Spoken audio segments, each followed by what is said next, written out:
दोस्तों साथियों अस्सलाम वालेकुम। राना सरफराज। सैटरडे का दिन पाकिस्तान में इस वक्त 2 बजे और यहाँ यूके में तकरीबन जो भी टाइम हुआ चाहता है 10:06।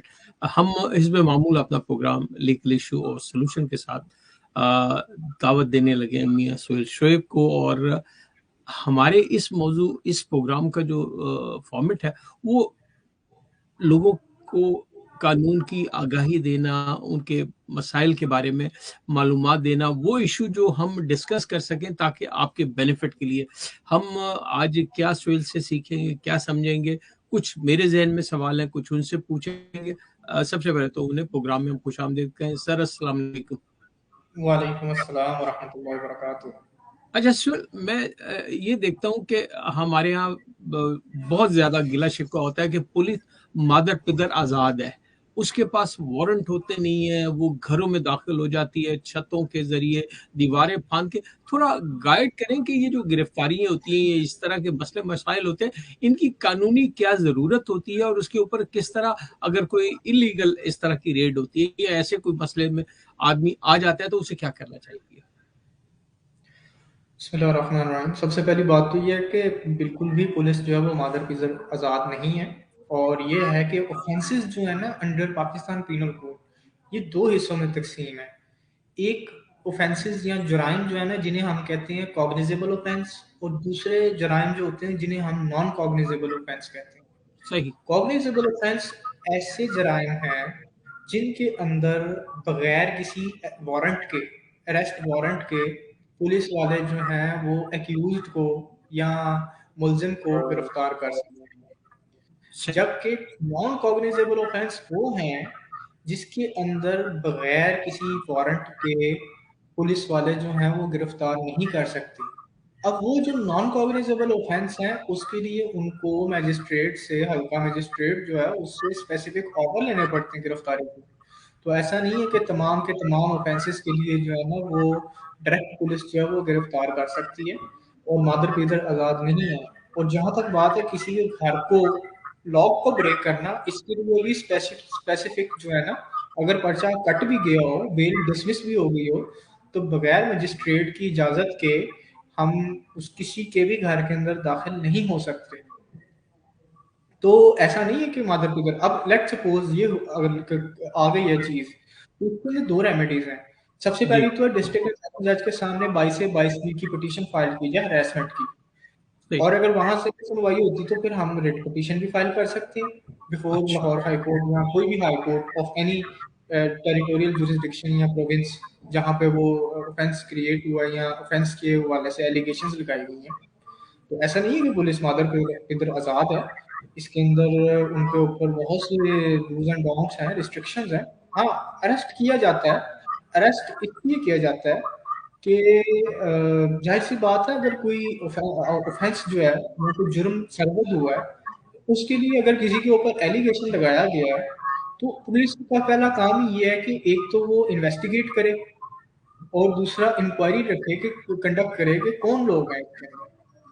तो इसके अंदर ऐसा है कि फिर पुलिस के पास इस हद तक तो इख्तियारात को जो है ना वो होना जायज़ है कि अगर किसी को कोई नॉमिनेट किया गया है या ऑफेंस के लिए, तो उसको वो अरेस्ट करे अगर वो नॉन कॉग्निजेबल है, और उसको जो है ना इन्वेस्टिगेट करे, इंटेरोगेट करे। तो ये चीज़ होती है। आम तौर पे होता ये है कि लोगों को अपनी रेमेडीज़ का नहीं पता होता, जिसकी वजह से वो, अगर पुलिस वाले अंदर दाखिल हो गए घर के, तो उन्हें नहीं पता होता कि व्हाट टू डू नेक्स्ट। तो उसके लिए अच्छा। बेहतरीन तरीक़ेकार ये है कि लॉयर के पास जाएँ और उसमें रेमेडी लें। सही। अ, पुलिस ने गिरफ्तार कर लिया, एक वारंट चले ले लिया। अच्छा, अब वो दूसरे दिन उसको अदालत में पेश करना बाय लॉ जरूरी है। 24 घंटे के अंदर करना है। 24 घंटे का। अच्छा, उसके बाद वो जिस्मानी रिमांड जो लिया जाता है, जिस्मानी रिमांड लेने का मतलब क्या, अदालत से इजाजत ली जाती है कि हम इसको ठीक ठाक ठुकाई करेंगे, थर्ड डिग्री इस्तेमाल करेंगे, क्या करेंगे। नहीं, नहीं, बिल्कुल ऐसी बात नहीं है। जिस्मानी रिमांड इसलिए लिया जाता है कि उससे इन्वेस्टिगेशन करनी है, उससे क्वेश्चंस पूछने हैं। तो जो हम्म। क्वेश्चन पूछने होते हैं ना, उसके लिए जिस्मानी रिमांड लिया जाता है।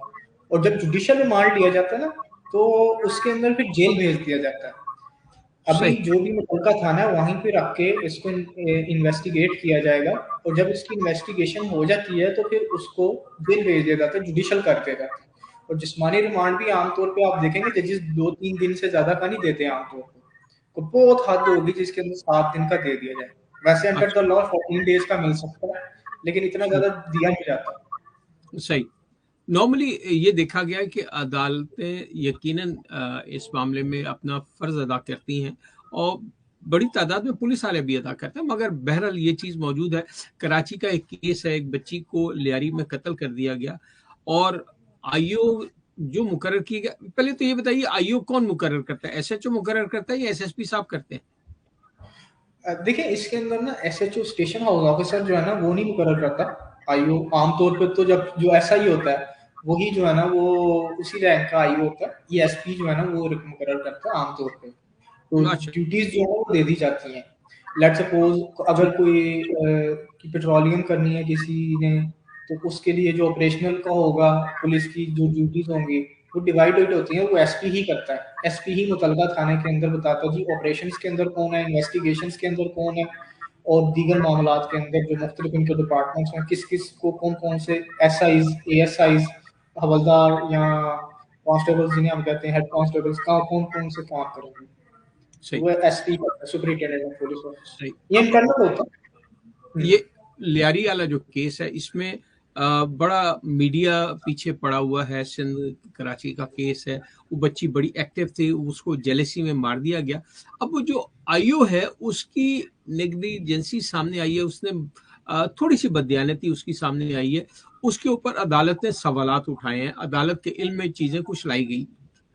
ऐसी सूरत में जो वक्त ज़ाया हो जाता है, तशवीश गलत एंगल पे चली जाती है, या उसका रुख मोड़ दिया जाता है, या किसी को बचाने के लिए, या पॉलिटिकल इन्फ्लुएंस होता है, या पैसे का मामला होता है, ऐसे में अदालत फिर उस आईओ को मुअत्तल करती है, हटा देती है, या उसके बारे में बैड रिकॉर्ड उसकी सर्विस हिस्ट्री में आ जाता है। देखिए वो सर उसी वक्त जो है ना वो उसको सस्पेंड कर दिया जाता है और उसके ऊपर प्रॉपर एक इंक्वायरी की जाती है। अगर उसके अंदर कोई जुर्म साबित हो जाए तो उसे डिसमिस कर दिया जाता है, बरतरफ भी कर दिया जाता है। और अगर कोई चीज़ ऐसे साबित ना हो, कोई सिर्फ माइनर नेग्लिजेंस हो, तो फिर जाहिर सी बात है जब वो सस्पेंड होता है तो ऑटोमेटिकली उसको एक सजा तो मिल ही जाती है उसकी सस्पेंशन के ऊपर। और ये अच्छा। कल को इनकी तरक्की के ऊपर भी, लेट्स सपोज एक एसआई है, सब इंस्पेक्टर है, उसने कल को इंस्पेक्टर होना है, इंस्पेक्टर से फिर डीएसपी होना है, डिप्टी सुपरिटेंडेंट पुलिस या एसपी तक जाना है, तो उसके लिए उसको जाहिर सी बात है मेहनत करनी पड़ेगी। उसका प्रॉपर रिकॉर्ड है, अगर उस रिकॉर्ड के अंदर वो दागदार है तो उसकी प्रमोशन रुक जाएगी और उसके अंदर उसे बहुत सी डिफिकल्टीज फेस करनी पड़ेगी। आपने अच्छा। अक्सर देखा होगा कि लोग एएसआई भर्ती होते हैं वो सारी जिंदगी सब इंस्पेक्टर होकर रिटायर हो जाते हैं। वो क्यों होते हैं?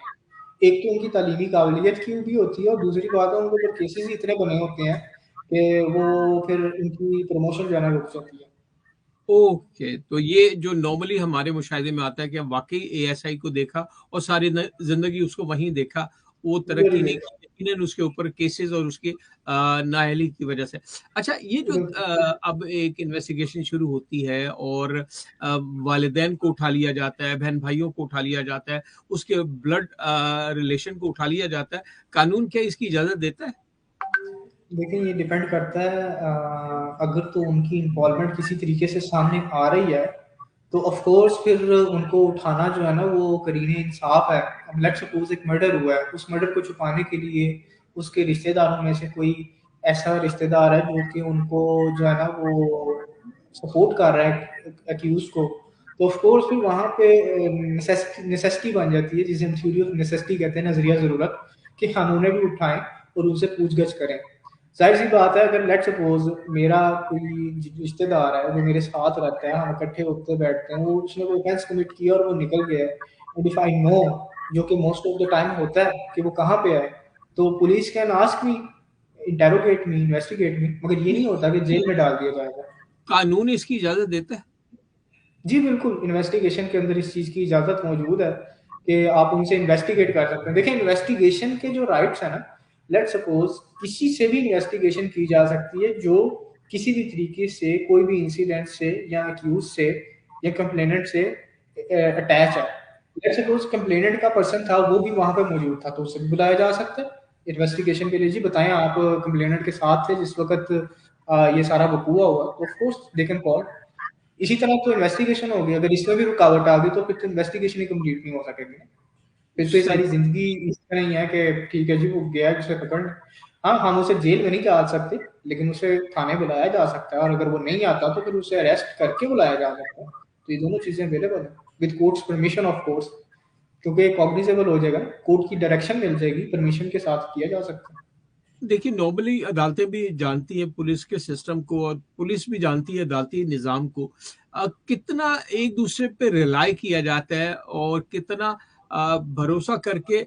बाज वक्त अक्सर मैं एक केस का मुशाहिदा है मुझे, मैं बहुत छोटा था, हमारे गांव के एक ऐसे शख्स को फांसी हो गई जिसमें वो इन्वॉल्व नहीं था, और वो मेरे सगे मामू का दोस्त था। और हमें इसलिए पता चला कि हमें आंखों देखा हाल था और सामने फैमिली थी, मौजूद थी, मगर क्योंकि आईओ ने कह दिया था कि वो मौजूद था और उस जगह उसी को अरेस्ट किया गया, और कोई गवाही नहीं थी, और अदालत ने उसी की बुनियाद पे उसको कराची में फांसी दे दी थी, और वो फांसी चढ़ भी गया। और उसने एट द लास्ट जो उसको, उसने कहा मैंने ये कत्ल नहीं किया, मुझसे एक ज्यादती हो गई, मुझे लगता है और मेरा ईमान है कि मेरे रब ने मुझे उसकी सजा दी है।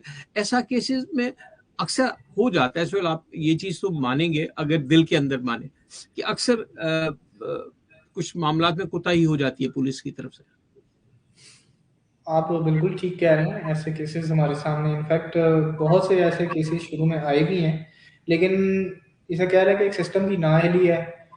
लेकिन इसके बावजूद मोस्ट ऑफ द टाइम जो है ना, लेट्स सपोज अगर नीचे से कन्विक्शन हो गई है, तो उसके against the moment the appeal is filed before higher court, तो फिर वो कन्विक्शन रुक जाती है उसकी एग्जीक्यूशन, तब एग्जीक्यूशन नहीं हो सकती। ये तो लॉ है। अच्छा, और हमारे यहाँ आमतौर जो पे होता है कि वो अपील फाइल नहीं करते, तो ये तो उनके वकील की नाअहली है कि उसने क्यों नहीं उन्हें बताया कि भाई हम इसके अंदर अपील भी फाइल कर सकते हैं, and they should file appeal before the higher court, so that के उसके अंदर जो है ना conviction the moment it is filed एक कॉपी फॉरन जेल चली जाती है जो यहाँ पे वो होता है, और उस कन्विक्शन को रोक दिया जाता है ये तब तक वाकया जब भी तक उसका फैसला नहीं हो जाता। 68 का है। अच्छा, मैं यहाँ देखता हूँ यूके में हमारे जो इंग्लैंड में हमारे जो कानून है, बड़ा सिंपल सादा सा है। जो स्टेशन ऑफिसर है वही मजिस्ट्रेट की पावर रखता है, वही सारे इख्तियारात, जमानत और ना देना और ये करना, जिस्मानी रिमांड का तो यहाँ कोई खैर तस्वर ही नहीं है। और अगर किसी को कह देना कि हाथ लगा लिया जाए तो इसका तो सोच भी नहीं सकता। पुलिस के रिफॉर्म, पाकिस्तान में पुलिस के रिफॉर्म के लिए बड़ी बात की जाती है। एज ए नौजवान वकील के, आपको यकीनन कहीं ना कहीं ऐसा नजर आता होगा कि यार वाकई ज्यादती हो रही है, वाकई इसके साथ नाइंसाफी हो रही है, या पुलिस में इसमें पुलिस से कोताही हो रही है, पुलिस की ये इस्लाह होनी चाहिए। ऐसे में कोई ऐसा फोरम पाकिस्तान में जहां पे इसके बारे में सोचा जाता हो या इसकी रिफॉर्म के बारे में सोचा जाता हो, कभी ऐसा कोई बना? देखें बुनियादी तौर पे तो ये काम है पार्लियामेंट का। The parliament is the only law making body जिसके अंदर जो है ना वो उसे देखना चाहिए और इसके ऊपर रिफॉर्म्स को लाना चाहिए। कुछ ये आते भी नहीं पार्लियामेंट। है, वक्तन फवक्तन आ भी रहे हैं, लेकिन जाहिर सी बात है इस, देखिए जब किसी चीज को तब्दील करना होता है ना, तो दैट इज नॉट लाइक कि पहले दिन ही सारा कुछ तब्दील हो जाएगा।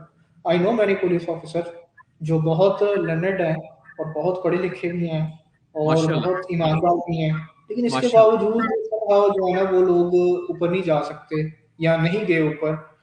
आई मीन मैं एक एएसआई साहब को जानता हूँ, he is MPhil in political science. अच्छा। Yes, he is assistant sub inspector and he is MPhil. तो अब मुझे बताएं उस बंदे को क्यों नहीं ऊपर लाना चाहिए, लेकिन ये उसको तो हमारे बताया, वो तो गरीब जाया हो ऐसे रहा है। जी ऐसे लोगों को क्यों नहीं ऊपर लेके आया जा रहा, और वो एलएलबी भी कर रहे हैं, अच्छा, मुझे ये एंड ही इज बताइए, आल्सो। आपने पार्लियामेंट का जिक्र किया, पार्लियामेंट का आपने हाल 2 दिन पहले देख लिया। पार्लियामेंट में क्या होता है, कानून साजी जो भी होती है, हम ऐसे कमीशन या ऐसे कमेटियां या ऐसी चीजें क्यों नहीं गवर्नमेंट को सोचना चाहिए, आवाम की भलाई के लिए सोचना चाहिए, जिसमें अगर किसी भी, मैं पुलिस की बात नहीं कर रहा, जनरल बात कर रहा, किसी भी निज़ाम में खराबी है, हम रियासत मदीना की बात हो रही है, अगर किसी भी निज़ाम में, किसी भी सिस्टम में, किसी भी जगह चोक है या किसी जगह ज्यादती की गुंजाइश मौजूद है, उसका फायदा उठाया जाता है, मुजरिम उसका फायदा ले जाता है। तो ऐसे निज़ाम को ठीक करने के लिए बार ऐसे सिचुएशन को निशानदेही करती है, कभी सुप्रीम कोर्ट के इल्म में लाती है या देखिए आगे इसके अंदर डिलीवर डेली किया जाता है बेसिस पे मैसेज। इतने केसेस होते हैं, मैं आपको बताता हूँ। एक कोर्ट में जस्टिस सरफराज गोगर साहब की मैं कोर्ट में था, हम्म। वहां पे एडिशनल आईजी जो थे वो मौजूद थे कि पोस्ट अरेस्ट बेलों में जहां पर लोग गिरफ्तार होते हैं, अक्सर इस तरह होता है कि इन्वेस्टिगेशन ऑफिसर आईओ जो है ना वो रिकॉर्ड लेके पेश नहीं होता, जिसकी वजह से पेशियां पड़ जाती हैं। सही। और ये मैं आपको बता दूं 4,000 से ज्यादा बेल पिटीशन पेंडिंग है हाई कोर्ट में, सिर्फ हाई कोर्ट में, नीचे की तो मैं ओहो। बात ही नहीं कर रहा। ओहो। ओहो। ठीक है, और गिनती के 4-5 जजेस हैं जो इसको देखते हैं बेल्स को, बस। जो फॉल कर हैं। हाँ जी। अच्छा, तो जजेस की भी कमी बहुत ज्यादा है अदालतों में, जजेस की भी कहते हैं बहुत बस ज्यादा कमी है। देखिए 60 जजेस एट अ टाइम रखना, और फिर एक जज जो है ना वो कम से कम भी तो सालाना बेसिस पे 1 करोड़ 2 करोड़ का पड़ता है ना, तो आप 60 से उसे मल्टीप्लाई कर दें, तो ये भी चीज जो है ना, खैर को ओहो। ये तो पॉलिसी मेकर्स को चाहिए कि इसके अंदर कोई चीजें देखें। आपको पता है एक सेनेटर साहब थे, मुझे नाम नहीं आ रहा, शायद सेनेटर मुश्ताक साहब थे, जो कह रहे थे जजों की तनख्वाहों में कमी आनी चाहिए। खैर मैं उसके ऊपर ज्यादा कमेंट नहीं करूंगा, हो सकता है कि कुछ हमारे जज साहिबान नाराज ना हो जाए, नाराज हो जाएंगे। लेकिन फिलहाल उन्होंने कहा कि कमी होनी चाहिए। और उन्होंने कहा कि हम टॉप 10 बेस्ट पेमेंट में आते हैं, लेकिन करप्शन के अंदर जो है ना हमारा 130वां नंबर है। इस तरह ऐसा की ही है। उन्होंने कोई बात की। ऐसा तो ही है। मुझे ऐसा ही एग्जैक्ट याद नहीं है, बट उन्होंने, सेनेटर हैं जमात इस्लामी को, उन्होंने ये प्रपोज किया था। बहरहाल ये चीजें तो एक डिफरेंट चीज है, लेकिन हमारे जजेस जो हैं वो अक्सर डांट पलाते हैं हमारे डीएसपीज को, डीआईजीज को, और जो है ना आईओज को, उनकी नाअहली इन्वेस्टिगेशन के अंदर नाअहली। आई मीन एक केस है जिसमें पर्चा कटा हुआ है कि जी नाजायज कब्जा किया हुआ है, और पुलिस इन्वेस्टिगेशन ऑफिसर एक्यूज्ड के अगेंस्ट ये लिख रहा है जी कि ये तो पहले से ही जो है ना बैठा हुआ है उस जगह पे। अब जज कह रहा अच्छा। है कि भाई ये नाजायज कब्जे का केस तुमने किस तरह कर दिया कि भाई वो आए हैं, वकूआ ये था कि वो आए और उन्होंने कब्जा कर लिया, जबकि वो कितने ही अरसों से पहले के बैठे हुए हैं वहां पर, उनके पास डॉक्यूमेंट्स भी सारा कुछ है, लेकिन उनके खिलाफ पर्चा दिया हुआ।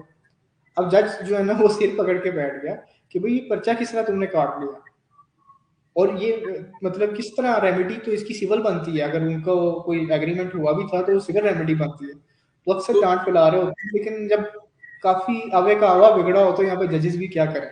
जज की एक्सरसाइज है, पावर है, वो इसको ऐसे केसेस को डिसमिस कर सकता है, एफआईआर को नन वायलेट कर सकता है। क्वेश्चन ऑफ, हाँ, अब question of FIR, question sorry is not a right word, question of FIR जो है ना, वो देखिए ये है, एफआईआर का रिपोर्ट होना ये एक एग्जीक्यूटिव ऑर्डर है, जुडिशियल ऑर्डर नहीं है। ठीक है, तो आम तौर पे क्वेश्चनिंग ऑफ एफआईआर जो है ना वो बहुत रेयर सर्कमस्टांसेस, लेट सपोज कोई क्राइम बनता ही नहीं है, तो फिर वहां पे यस जज can order for questioning the FIR, लेकिन उसके लिए बहुत स्ट्रॉन्ग ग्राउंड होने चाहिए। आम तौर पे ये it's not a general practice के कोर्ट्स जो है ना वो ऑफेंस की कमीशन के बाद एफआईआर को क्वेश्चन करते हैं। सही। मैं एक सवाल करके आपसे इजाजत दूंगा, मुझे ये बता दें, हम चाहें कि हमारा निज़ाम आसान से आसान हो जाए, और मैं यहाँ देखता हूँ हमारे यहाँ कोई यहाँ डीसी वीसी और कोई इस तरह के मामलात नहीं है, कोई इस तरह का हर्डल्स नहीं है जहाँ पे जी हमने कमिश्नर साहब के पास जाना है और डिप्टी कमिश्नर साहब के पास जाना है या असिस्टेंट कमिश्नर के पास जाना है, कोई ऐसी चीजें यहाँ नहीं है। हम ऐसी चीजें रिफॉर्म करने में क्यों कोताही करते हैं? आप एज ए नौजवान, एज ए, आप इस्लाम से भी काफ़ी माशाल्लाह रगबत है, इस्लाम में भी ये मौजूद है कि इंसाफ का जो है ना तराजू को बिल्कुल दयानतदारी से कायम रखा जाए। तो इसके लिए क्या सजेस्ट करते हैं कि क्या होना चाहिए कि हम लोगों के लिए ज्यादती का बाइस ना बने, लोगों के लिए सहूलतों का ऐसा निज़ाम लाएं कि जहां लोगों को आसानी से इंसाफ मिल सके। इसके अंदर बुनियादी तौर पे राना साहब सबसे पहली चीज तो ये है कि हमारे यहाँ पे थोड़ा-सा ना रूल्स ऑफ इन्वेस्टिगेशंस और उसके अंदर जो है ना वो हमारा क्राइम रिपोर्टिंग और इन तमाम के तमाम सिस्टम को ना थोड़ा-सा चेंज होने की ज़रूरत है। सही। और ज़ाहिर-सी बात है मैं इसमें जो बहुत क्रिमिनल एक्सपर्ट्स हैं उनको बिठाना चाहिए, कमेटी बनानी चाहिए, कमीशन बनाना चाहिए, जो रिटायर्ड जजेस हैं, जो सर्विंग जजेस हैं और जो वकील हैं, जो इसके माहिर हैं, उन्हें बिठा के इसके ऊपर प्रॉपर एक जो है ना इन्वेस्टिगेशन, एफआईआर और इसके आगे प्रोसेस जो है, उसके ऊपर एक प्रॉपर जो है ना एक स्ट्रैटेजी और लॉज़ एंड रूल्स, पॉलिसीज़ जो है ना वो तैयार करनी चाहिए। सही। और मैं समझता हूँ कि ये हमारे जो है ना इसका बहुत इम्पोर्टेंट पार्ट है। आपको पता है बहुत सी वेज जो है ना वो सिर्फ as a matter of rule बनाया हुआ है मजिस्ट्रेट और सेशन जजेस ने कि बस ये डिसमिस ही करनी है और इसके अंदर जो है ना वो जो क्या नाम है हमने इसके अंदर कोई भी जो है ना वो अलाउ नहीं करनी। बहुत रेयर होता है जिसमें अलाउ करते हैं। लेट्स सपोज 489 एफ का केस है, उसके अंदर अगर 30 करोड़ का केस है, वो चेक्स 30 करोड़ के हैं, सेशन जज कभी भी बेल नहीं लेगा, बेशक आप जितने मर्जी अपने आप को दूध का धला हुआ साबित कर दें। ओहो। बहुत क्लियर होगा, नहीं वो हाई कोर्ट ही देगा या सुप्रीम कोर्ट ही देगा। तो ये यानी कि कुछ वो चीजें मैटर ऑफ पॉलिसीज जो बनाई हुई है ना, इसके हम्म। ऊपर थोड़ा सा होना चाहिए जजेस को, थोड़ा सा जो खास तौर पे ट्रायल कोर्ट के जजेस हैं इनको जो है ना वो एक इसके अंदर रुख लेना पड़ेगा और उसके अंदर जो है ना वो थोड़ा सा इस्लाहात लानी पड़ेंगी सो दैट के वो लोग जो है ना देखें कि वाकईतन अगर कोई ज्यादती हो रही है तो उसके अंदर वो उन्हें जो है ना वो एड्रेस करें। सही। सही। सुहेल, आपका बहुत बहुत शुक्रिया और अल्लाह ताला सलामत रखे। जनरली मालूमात लोगों के साथ शेयर करते हैं, आप टाइम देते हो और यकीनन लोगों के लिए कुछ ना कुछ इसमें से ऐसी चीज़ निकल आती है जिससे वो कोई फ़ायदा उठा सके, कानूनी जहाँ से कम है, उसको जो है ना लोगों के सामने लाया जा सके। सलामत रहें, इंशाल्लाह अगले हफ्ते फिर बात करेंगे और नए साल की सबको बहरहाल हमारा तो मुहर्रम से साल शुरू होता है, दुनियावी रस्म है। अल्लाह सबको सलामत रखे, सबको अपनी ज़ुबान में हाँ, रखे और अल्लाह पाक सबको जो है ना अपने घरों में खुश खुर्रम रखे। इजाज़त चाहूँगा, आपका बहुत शुक्रिया। अल्लाह की शुक्र, अल्लाह की ज़ुबान में अस्सलाम वालेकुम।